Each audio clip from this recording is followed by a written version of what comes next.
લાંબા સમયથી ચાલી રહેલા સસ્પેન્સનો અંત આવ્યો છે। ભારતીય ક્રિકેટ ટીમની જર્સી પર હવે એક નવો લોગો ચમકશે।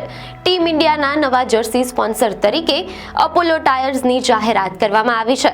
ડ્રીમ 11નો કરાર રદ થયા બાદ ટીમ ઇન્ડિયા એશિયા કપમાં સ્પોન્સર વિના રમી હતી, પરંતુ હવે આ સમસ્યાનો ઉકેલ આવી ગયો છે। ઓનલાઈન ગેમિંગ બિલ 2025ને કારણે બીસીસીઆઈએ ડ્રીમ 11 સાથેનો કરાર રદ કર્યો હતો। ત્યારબાદ 2 સપ્ટેમ્બરે બીસીસીઆઈએ નવા સ્પોન્સર માટે EOI એક્સપ્રેશન ઓફ ઇન્ટરેસ્ટ જારી કર્યું હતું।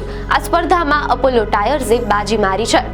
મીડિયા હવાલો અનુસાર આ કરાર 2027 સુધી ચાલશે અને તેમાં 130 આંતરરાષ્ટ્રીય મેચનો સમાવેશ થાય છે। આ કરારથી માત્ર બીસીસીઆઈને જ નહીં, પરંતુ અપોલો ટાયર્સને પણ મોટો ફાયદો થશે। ઇન્ડસ્ટ્રીના નિષ્ણાતો માને છે કે આ પગલું અપોલો ટાયર્સની બ્રાન્ડ વેલ્યુને નવી ઊંચાઈઓ પર લઈ જશે।